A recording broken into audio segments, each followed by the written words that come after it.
सबने राम राम। हम पढ़ रहे थे मेंस्ट्रुएशन।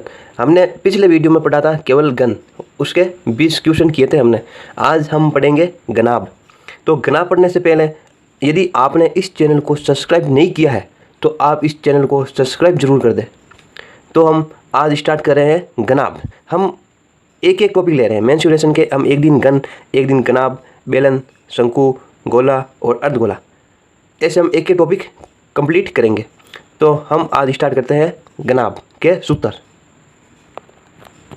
गनाब का आयतन, लंबाई गुणा चौड़ाई गुणा ऊंचाई, विकर्ण की लंबाई √L² + B² + H², पृष्ठीय क्षेत्रफल 2 गुणा LB + BH + HL, मतलब लंबाई चौड़ाई चौड़ाई ऊंचाई और ऊंचाई लंबाई। तो अब हम करते हैं क्वेश्चन नंबर फर्स्ट। एक गनाब की लंबाई चौड़ाई तथा ऊंचाई क्रमशः 20 सेंटीमीटर, 12 सेंटीमीटर, 9 सेंटीमीटर है। तो आयतन, पृष्ठीय क्षेत्रफल और विकर्ण क्या क्या पूछा है? 20 सेंटीमीटर, 12 सेंटीमीटर और 9 सेंटीमीटर। 3 लंबाई चौड़ाई ऊंचाई दी हुई है हमें पूछा है आयतन। तो आयतन, गनाब के आयतन का सूत्र क्या होता है? लंबाई गुणा चौड़ाई गुणा ऊंचाई। तो 20 गुणा 12 गुणा 9। Question number 1। क्वेश्चन नंबर 2 पूछा है पृष्ठीय क्षेत्रफल। क्या फॉर्मूला होता है? 2 गुणा LB + BH + HL। तो 2 गुणा लंबाई 20 चौड़ाई 12 + 12 गुणा 9 + 9 गुणा 20।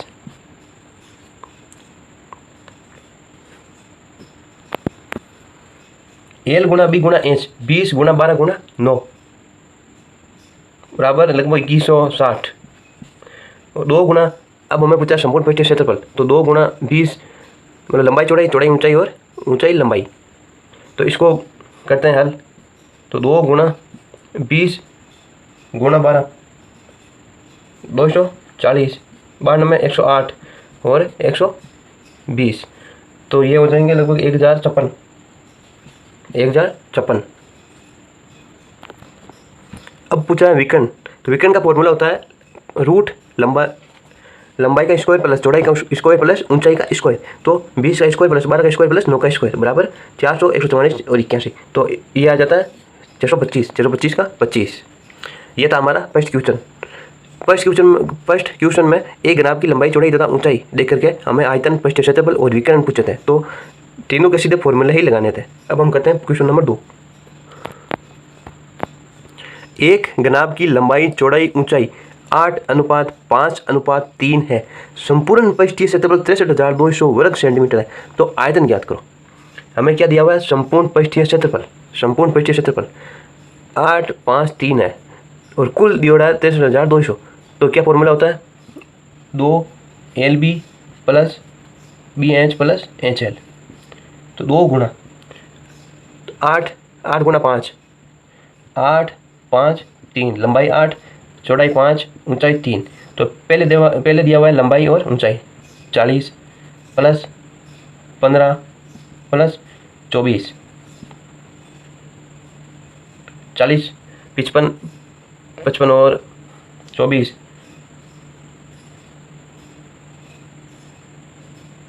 79 158। अब हमें दिया हुआ है संपूर्ण पृष्ठीय क्षेत्रफल 63,200 है। कितना है? 63,200 बटा 158। ये लगभग 4 बार भाग जाएगा बराबर 400 बराबर 400।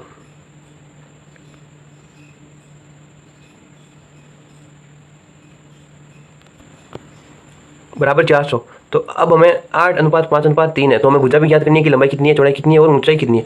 तो 400 से गुणा कर लेते हैं 8:5:3 को। तो आ जाएगा 3200, 2000 और 1200 सेंटीमीटर। ये आए हैं सेंटीमीटर। यदि हमको मीटर में पूछा हुआ है तो 100 का भाग दे देते हैं। तो 32, 20, 12।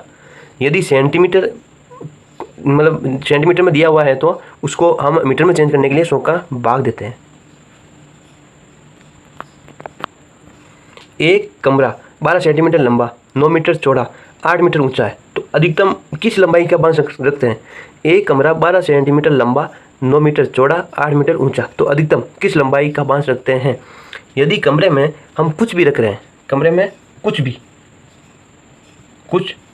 रख रहे हैं, तो हमें ज्ञात करना है विकर्ण। यदि कमरे में हम कुछ भी रख रहे हैं तो हम विकर्ण ज्ञात करेंगे।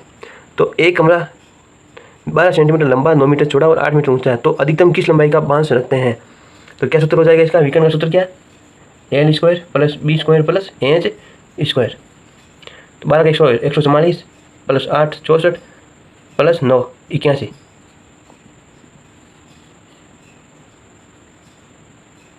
बराबर 289 बराबर 17। यह आ जाएगा इसका उत्तर। यदि कमरे में कुछ भी रख रहे हैं तो हमें विकर्ण निकालना है। 10 मीटर गुना 5 मीटर विमाओं वाले कमरे में रखी जा सकने वाले सबसे लंबी छड़ की लंबाई होगी। हम क्या कर रहे हैं? कमरे में कुछ रख रहे हैं। हम क्या कर रहे हैं? कमरे में कुछ रख रहे हैं। तो कमरे में कुछ रख रहे हैं तो हमें क्या निकालना है? विकर्ण। तो विकर्ण का क्या फॉर्मूला होता है? लंबा एल की square plus B square plus N square का रूट। तो 100 प्लस 25 बराबर 225। 225 का वर्ग 15। तो लंबाई कितनी आ जाएगी? 15।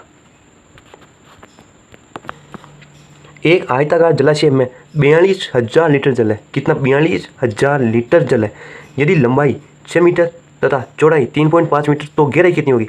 एक आयताकार जलाशय में 42,000 लीटर जल है।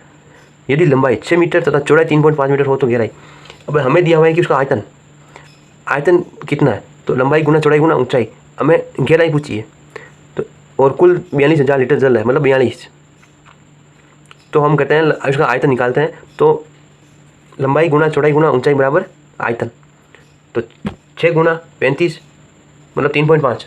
यहाँ पर 3.5, तो पॉइंट हटाया तब नीचे 10, पॉइंट हटाने पर 10 गुना x बराबर 42। अब इस 10 को यहाँ पर भेज देते हैं। तो 6 गुना 35 गुना x बराबर 420। 6 से 7 बार 70, तो 35 70 बराबर 2। तो कितनी आ जाएगी गहराई? 2 मीटर। 2 मीटर। एक कमरे की चौड़ाई उसकी ऊंचाई की दुगुनी तथा लंबाई से आधी है। यदि कमरे का आयतन 512 घन मीटर हो तो कमरे की लंबाई होगी। एक कमरे की चौड़ाई उसकी ऊंचाई की दुगुनी या लंबाई से आधी है। चौड़ाई है, चौड़ाई ऊंचाई की दुगुनी, तो ऊंचाई 1 और चौड़ाई 2 और लंबाई की आधी है, तो 4 2 1। यदि कमरे का आयतन 512 घन मीटर है तो आयतन 512, तो लंबाई गुना चौड़ाई गुना ऊंचाई, लंबाई गुना चौड़ाई गुना ऊंचाई, तो 4 गुना 2 गुना 1 बराबर 8। 512/8 बराबर 64। 512/8 बराबर 64। अब पूछा है एक्स क्यूब है, घन मीटर है, तो एक्स क्यूब, तो 64 का क्यूब 8। क्योंकि यदि हम यहाँ पर एक्स मानते हैं तो 4x गुना 2x गुना 1 बराबर 512, तो ये हो जाएगा 8x का क्यूब बराबर 512, तो एक्स क्यूब बराबर 64। तो x बराबर 8, मतलब एक्स क्यूब बराबर 64, तो x बराबर 4। तो अब क्या लेते हैं गुणा 16, 8 और 4। हमें पूछा लंबाई, तो लंबाई कितनी हो जाएगी? 16 और चौड़ाई हो जाएगी 8, ऊंचाई हो जाएगी 4। तो आज हमने ये किए थे मेंसुरेशन घनाभ के क्वेश्चन। बाकी बच गए हैं, वो हम करेंगे अगले वीडियो में। आपको ये वीडियो कैसा लगा होगा कमेंट में एक बार बता देना। कमेंट करके एक बार बता देना कि आपको ये वीडियो कैसा लगा, और इस चैनल को सब्सक्राइब जरूर कर लेना। तो अगले वीडियो को ज़रूर देखें। तो आज के लिए इतना ही, धन्यवाद।